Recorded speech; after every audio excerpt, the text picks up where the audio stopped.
Well, the weekend has begun, and for today's episode, it's going to be insane.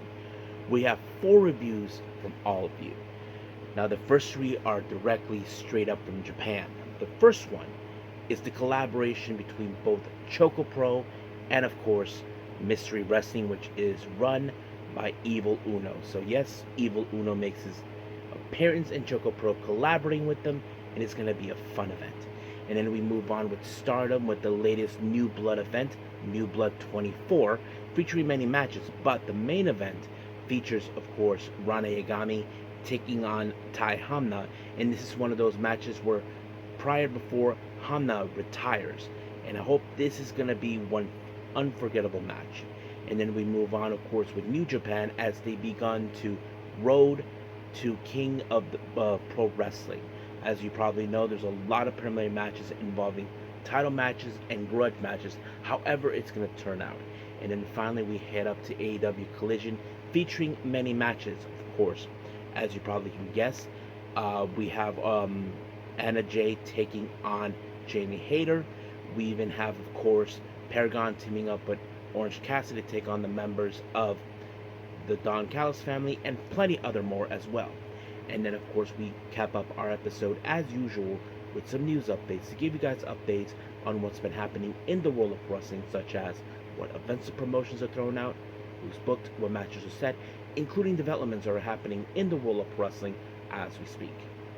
So, let's get ready for another episode of the Elite Wrestle Zone.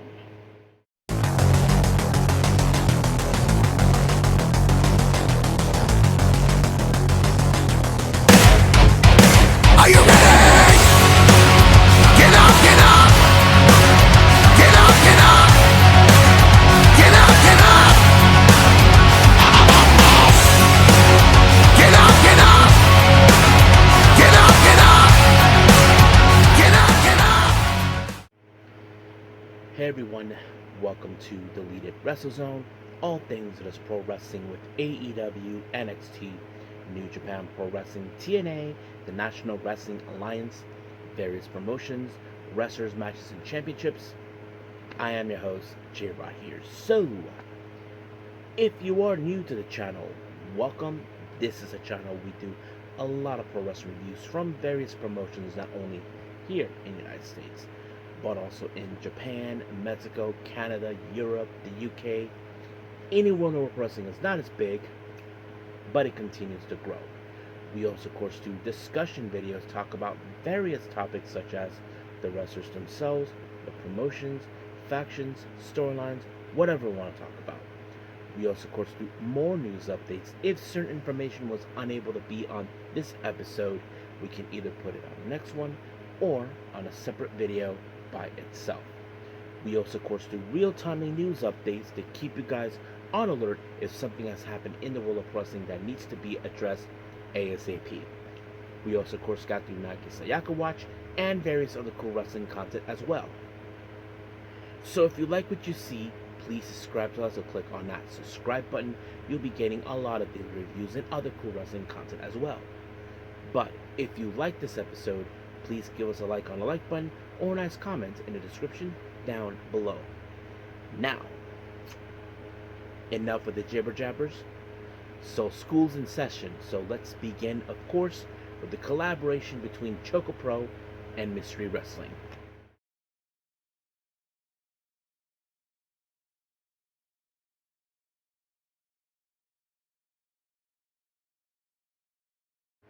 Alright, ChocoPro and Mystery Wrestling. Now, for those who are not familiarized with Mystery Wrestling, this is a promotion based out of Canada from none other than Evil Uno from AEW, a member of the Dark Order. Now, if you guys are not familiarized with this promotion, let me explain what it is. This promotion is based on you don't know who's going to show up, who's going to be facing who. I mean, it could be anybody. It could be anybody from CML. It could be anyone from New Japan. It could be, of course, Bigfoot or Spider-Man or Batman or whatever. That's how they operate. So the show opened up with Balinaki introducing the entire fan base to Evil Uno. So he kind of explained that whole concept of mystery wrestling as it is. But he did state that it's not his first time being in Japan, but one of his stops that he wanted to make was, of course, was with ChocoPro, and of course the fan base really welcomed him. But of course, the one thing that was interesting is that he was surprised to find out that the camera that was pointing at him, the person who holds it is also doing the commentary. So he told him, "Hey, I do commentary too," which of course, obviously, he does as well because I've seen clips of him doing commentary in Mystery Wrestling. But he has never done the job where he's commentating and filming at the same time. So that's how it is. So he did that on the first match. Now, the first match is Hiroya Yawada teaming up with Chris Brooks, who returned from his trips. They face, of course, the Egg Tarts. The Egg Tarts, Chiko Shikawa, and Hagane Shino. So, of course, there were some interesting moments. I mean, Chris Brooks, like, I don't know. He's about myth when it comes to tag team partners who he teams up with. But he messed up when he built a hole in the wall. For those who don't know, the height of the room is not that tall for Chris Brooks, as he's the tallest individual on the planet. But in the end of this match, it was in fact Chiko Shikawa that picked up the win when she applied a body trap pinfall onto Hiroi, and just like that, 1, 2, 3, it was done. Now, Uno was about to leave his position as doing both commentary and the filmmaking until Mei Suruga told him, keep doing it because I want you to listen to me. So he tells him, you're familiarized how the thing with the match ends after 3 counts. So they decided that her match is going to be, of course, a 1 count. So basically it's like 1, that's it. That's always going to be, that was the initial plan. So we'll see what happens from there. Now, our next match we have Shonchiro, or as we know him, So What, takes on Hiroshi. So it's kind of funny because there was some great moments on this one where Hiroshi was meditating, and then Sean was doing like some strike capabilities, but he wasn't, you know, how do I say this?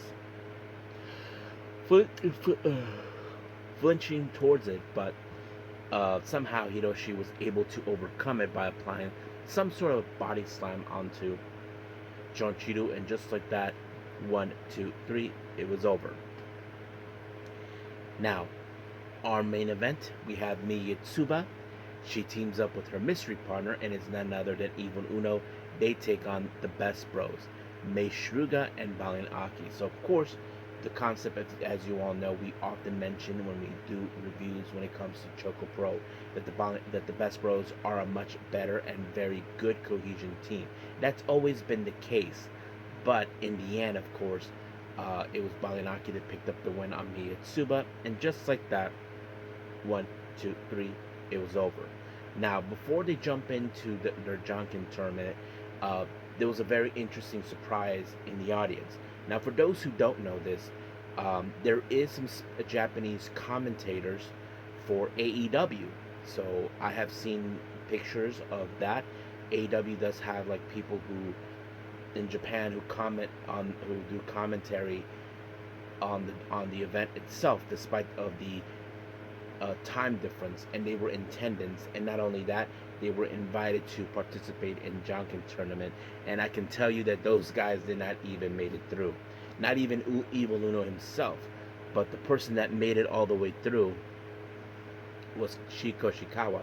But what's interesting about her, I know she has won the piece of chocolate during the Jonkin tournament. Well, she gave her chocolate to one of the Japanese AEW Japanese commentators as a way of like saying, hey, you may not have won this, but let me give you this. So I thought it's really nice of Chi to be that kind of a kind person, that she is. So I have to say, it was a fun show. Great to see Uno, but hopefully we see him again. I think he would love to come back and do this again, but only time will tell. So I think that's pretty much it right now with ChocoPro and Mystery Wrestling. Let's move on with our next review, and that is, of course, Stardom New Blood.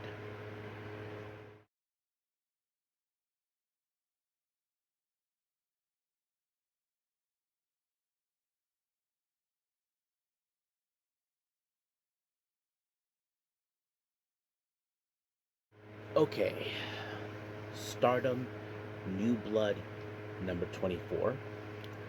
This is the much recent show, and it was at the Bell Salim Shinjuku Grand Hall in Tokyo. I don't know where that is, but yes. We opened up with, of course, as you know, the rookies taking place. Uh, Kikyo Furuzawa and Emma Maishima. Now, what this match is telling you, for many people who don't know, these two ladies are the latest batch that came out a couple of months ago. So this is where, of course, one of them has to pick up a win from each other, and they normally would do this. You probably would have assumed there would be a winner. However, that wasn't the case. This match ended in a time limit draw after 10 minutes. So sooner or later, one of those two will have to pick up a win against each other. Things that we've seen, of course, like with Hanako and Aya Sakura in most times. So we'll see where that leads us. Now, our next match, we have a bit of a three-way.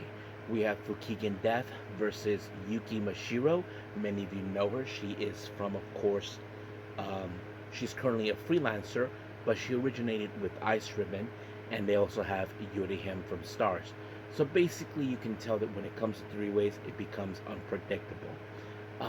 But however, of course, Yuki Mashiro, who is the freelancer, she is a bit of the odd one out, because you can tell that even though she's not affiliated with any promotion, most likely she's the one person that many people will not expect to pick up the win, which she did when she, of course, pinned Fukigen Death, and just like that, 1, 2, 3, it was over.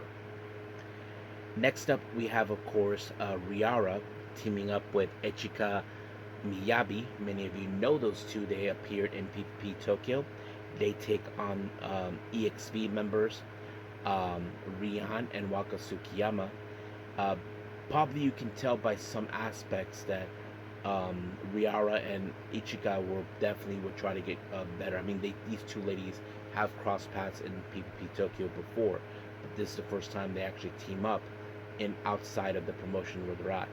But in the end, it was Waka that picked up the win onto Riara with, of course, the Northern Light suplex, and just like that, 1, 2, 3, it was over. And then, of course, Waka put out a post-match promo talking to Riara. I have no idea what they talk about. And then she had some encouragement to say to Rian, who, as you know, is still getting her footing in as a rookie herself. But we'll see how things will go from there. Our next match, we have, of course, a God's Eye showdown. We have Kiyoka Kotatsu and Hina taking on. Now, by meaning of God's Eye showdown, as you all know, these two ladies are part of God's Eye. And of course, Hina being a former future champion, even though Kotatsu may not have the opportunity to challenge for that belt anyway, but it's a perfect opportunity to challenge someone who has a bit of a skill set. For those who don't know, Hina does have a background in judo, and I think her facing Kotatsu would put her a bit more sharpening her skills, and that's exactly what she did. But in the end, it was Hina with a modified jackhammer, and just like that, 1, 2, 3, it was over.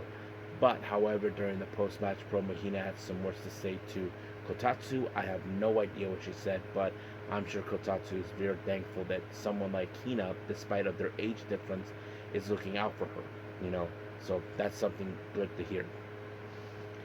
Our next match, we have the ladies of Pro Wrestling Evolution, Soy and Zones, taking on the members of Mi Vida Loca, consisting of Akira Kurugani and Bozilla. Now, recently, in the last few matches, Kurugani and Bozilla have been unsuccessful in certain matches where they have failed.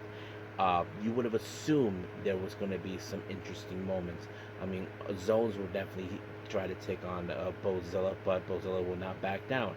But in the end, it was a Vader bomb by Bozilla to Soy, and just like that, 1, 2, 3, it was done.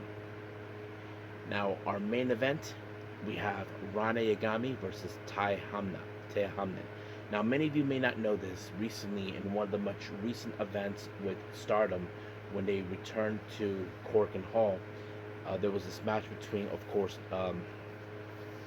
Tai Hamna teaming up with her fellow former At-Risk Girls teammates and currently Cosmic Angel members, Natsupoi and Saori Anu, they faced the members of God's Eye.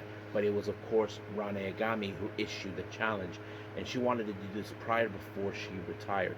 And you would have assumed that Tai Honma, who is a bit of a veteran, would definitely walk away with the win. Nope, it was Ranna Yagami with a buzzsaw kick right in the head of Tai Honma, and just like that, 1, 2, 3, done. And then, of course, there was a bit of a post-match promo. I thought it was a fantastic event, and I really enjoyed it. So it was a lot of fun. So I think that's pretty much it what took place. So as of right now, we are done with Stardom. Let's move on with our next review, and that is, of course, New Japan Pro Wrestling.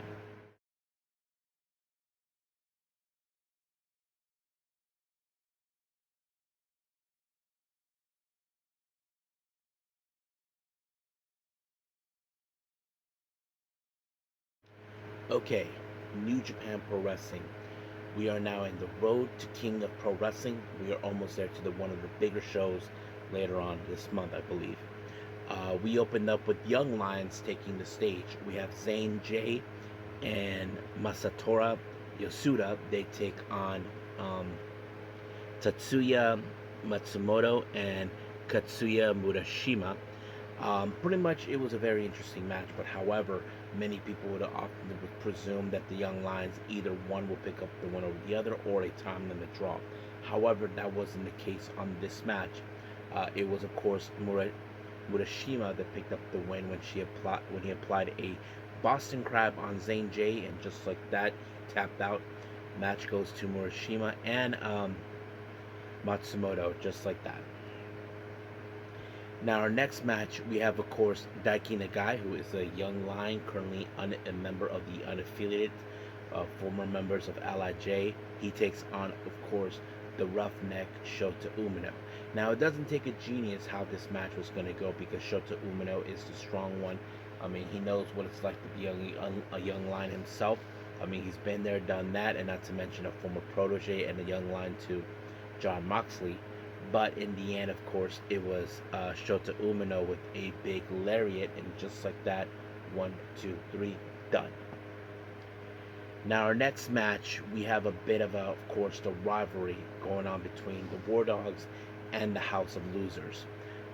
And representing the House of Losers, we have Yoshinobu Kanemaru and Sanada teaming up.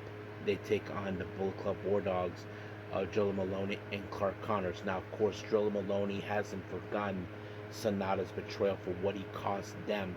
And, of course, he had a shirt that says, "Rest in peace, Sanada."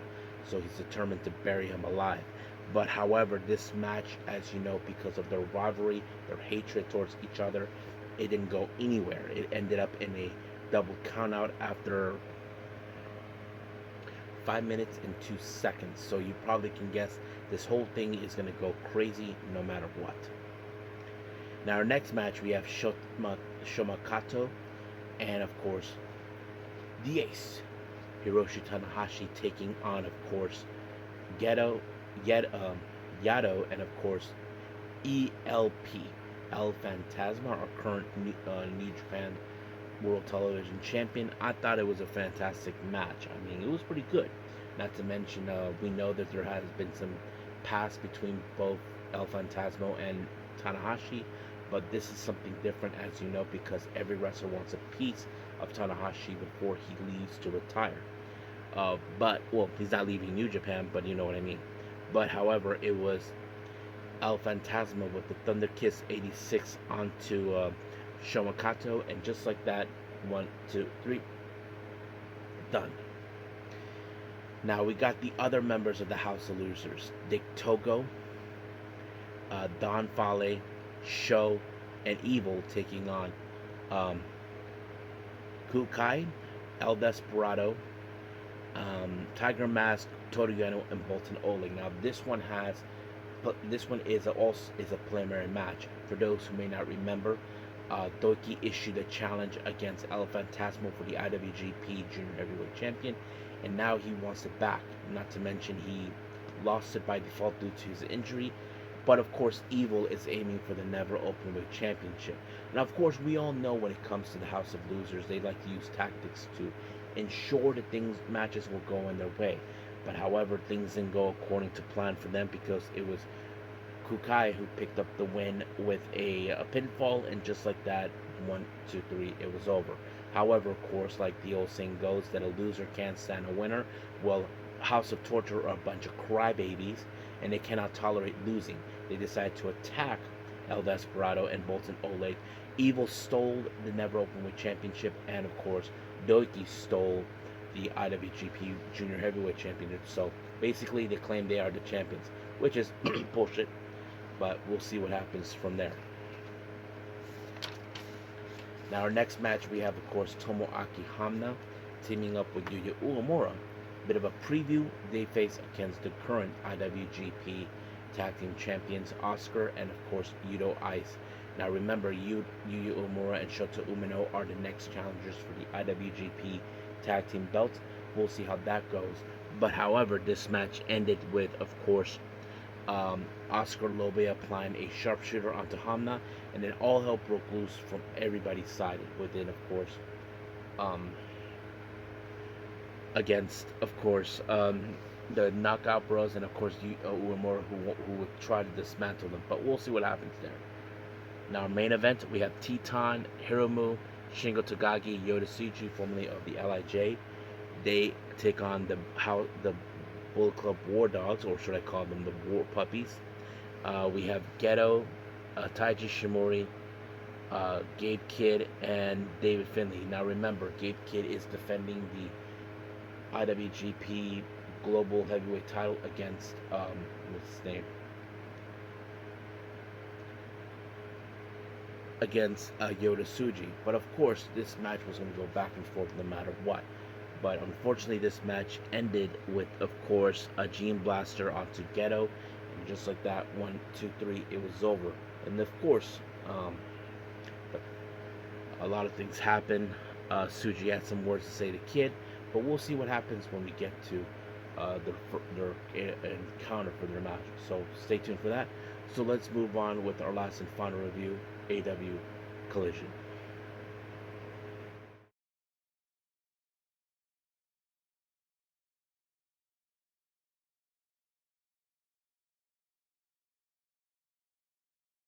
Okay, final review, AEW Collision. We opened up with the Death Riders consisting of Claudio Castagnoli, Daniel Garcia, and Jon Moxley taking on Adam Priest, Tommy Billington, aka the Dynamite Kid, and then finally, of course, Jay Lethal. Now, of course, when it comes to the Death Riders, you know that they will do whatever it takes to win, even if they have to go great lengths to soften their opponents one way or another. Now, of course, throughout this entirety of this match, during the commentary, Menard was right there. You know he wants an explanation from Garcia. Why did he did what he did? But of course, we did see the combination between Jon Moxley and Daniel Garcia. Moxley applied a stomp while Lethal was in a sharpshooter by Daniel Garcia, and just like that, the ref called it. It was over. Death Riders won. But however, Menard is not going to let this slide. He wanted answers from Garcia and know why he did what he did, joining Death Riders. Well, apparently Garcia gave his explanation. He tells them that he felt every time he's around them that he's a loser. And of course, the Death Riders are smirking about it. And of course, even Moxley's like, well, damn, he thinks that he's enjoying it, because he thinks that because of him hanging out with Menard and Cool Hand are the reason that he's been unsuccessful. So that kind of sets it up. But we'll see what happens from there. Now, Nick Wayne was interviewed by Renee Paquette, finding out how his condition is since he's been injured. Well, unfortunately, while that was happening, the doctor told him that he's going to be out for another couple of weeks, which is unacceptable for Nick Wayne. And of course, they decided to do something about it towards the medical doctor, but that's exactly what he said. He's going to be out. He's not going to take that slide. Now, our next match, we have Anna Jay versus Jaime Hayter. Now, of course, many people have been considering what, as you all know, the big news that there's going to be the AEW World Tag Team, Women's World Tag Team belts, and Anna Jay has been put on the map because of her relationship with Ty Mello. It would be helpful for her to jump into that. But she's facing against a competitor who's a bit more stronger, a bit more relentless, and that's Jaime Hayter. But Jaime Hayter put her out of her misery when she applied the Haterade, and just like that, 1, 2, 3, it was over. Now, Lex Lanier conducted an interview with Max Caster, and of course he was interrupted by Big Bill and Brian Keith until once again they were interrupted by Anthony Bowens. So once again, Bowens and Caster may have to team up once again. But this is something I'm sure it's going to be a very interesting matchup. Now our next match, we have LFI, Sammy Guevara, and Rush taking on Cha-Cha, Charlie, and Shani Stubborn. I think that's his name. You probably can guess this match was going to fall in favors of LFI no matter what. It was, of course, Sammy that picked up the win with the Swanton Bomb onto Cha-Cha Charlie, and just like that, 1, 2, 3, it was over.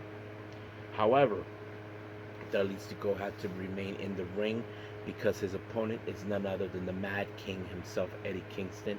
Of course, there was going to be some moments where Jalisco is going to try to put him out of his misery no matter what. But in the end, it was, of course, the back fist that sealed the deal for Eddie Kingston to pick up the win. So pretty much, that's how things are. Now, we have the members of MXMTV, consisting of Mansoor, Mason Madden, and Johnny TV, taking on the members of the Don Callis family. We're talking about Konosuke Takeshita, Josh Alexander, and of course the proto-dumb Kyle Fletcher. So that kind of sets it up right there for everyone to see. But of course, it was what's his name? Fletcher that picked up the win when he applied the usual brainbuster onto Mason Madden. To Mansoor, and just like that, 1, 2, 3, it was over. Now we did see an interview with by Lexi to the Outrunners and Dalton Castle. As you know, they're trying to establish themselves as the next team. I'm sure that their aim is for either the ROH 6-man tag team belts or the AEW World Trios Championship. I don't know, but we'll see where that leads from there. Now, another interview with Lexi talking to Jaime Hayter while Queen Amada was there. But the interview didn't go anywhere because they were viciously attacked by the Triangle Madness, because as you know, they'll be involved in the Blood and Guts match, which is going to happen probably very soon. We'll see. Next up, we have, of course, Dax Harwood of FTR taking on Kevin Knight of Jet Speed. I have to say it was a fantastic match, but of course, that Cash Wheeler and that idiot what's his name? Oh yeah, Stokely Hathaway was going to get involved in this no matter what. But in the end, I have to say, Kevin Knight took matters in his own hands when he flipped Stokely Hathaway, then applied the UFO, and just like that, 1, 2, 3 is over. However, of course, FTR tried to retaliate, and then, of course, we did see Megan Bayne out of nowhere attack Willow, and this leads to everything, so we don't know what's going to happen till then. Now, Chris Statlander comes out dealing with, of course, about her upcoming match at Wrestle Dream against Toni Storm, and they kind of lied around, talk about the things that happened, between them and that sort of thing. However, things took a turn when, once again, the Triangle of Madness just showed up out of nowhere and attacked them. So you probably can guess how that went down. But however, Harley Cameron showed up and decided to even the odds. So we'll see how that goes from there. Now, our main event, we have the members of the Don Callis family, consistent of Rocky Romero, Lance Archer, and Hechicero, taking on Paragon, Kyle O'Reilly, and Roderick Strong. They team up with Fresher Squeeze, Orange Cassidy. Now, of course, you know that that Don Callis family will love nothing more to destroy Orange Cassidy. But, however, this match ended with a fantastic win by Kyle O'Reilly with the armbar. That sets it up right there, allowing him to win. However, we did see, of course, the other members of Don Callis family show up.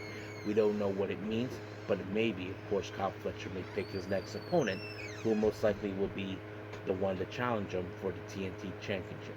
But we'll see how that progresses. But as of right now, we are officially done with our reviews. Let's move on with some news updates.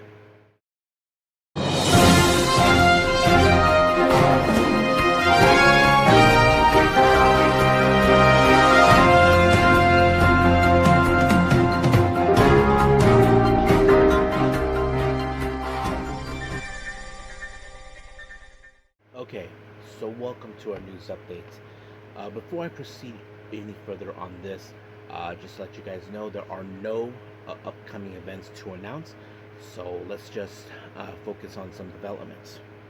First one, this one was coming reported by Fightful Select regarding about Cedric Alexander. Now, recently I reported that it was confirmed by TNA that he is signed.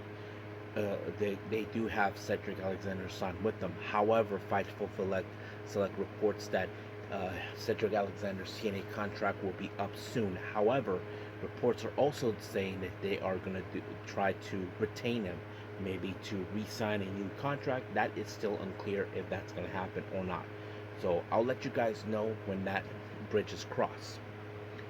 Now, Fightful Select also reports more information regarding about Jazmyn Nyx. For those who remember, Jazmyn Nyx is no longer with WWE. She turned down an offer that does not have did not offer her financially, and this is what they was reporting. That sources did confirm about they wanted to retain her, but she wouldn't budge of what the offer gave her. So that's actually 100% confirmed now. So yeah. Interesting news. Many of you remember I mentioned that Sting's son, Stephen Borden Jr., will be debuting as a pro wrestler this month. Well, he did. He teamed up with JD Drake in an independent show. They take on Karrion Kross and Darby Allin. Now, a part of me would like to think that maybe we will see Stephen Borden make his debut, make an appearance in AEW to help Darby Allin, but that's only wishful thinking on my part. But if that ever happens, I'll be happy and die like a clown from there. Many of you remember Leyla Hirsch, who has been with AEW and many independents. Well, it's been told that she's been signed with Genesis Premier League. I don't know who the hell these guys are, but yes, it seems that they signed her. Now, as many of you know, today is October 4th. The previous day, on October 3rd,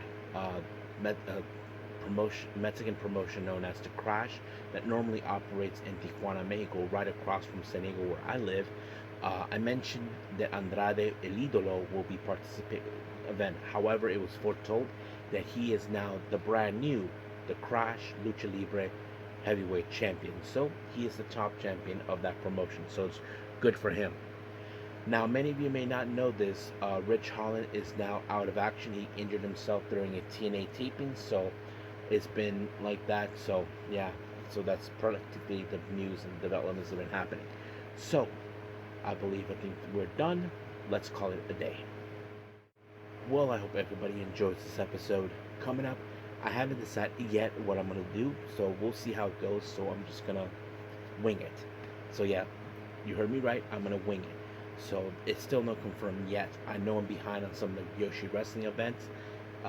We'll see how that goes. But for now, I will say this, that I will see you guys in the next DWZ time, same DWZ channel. I must bid all of you adieu. So, goodbye. And have a nice day.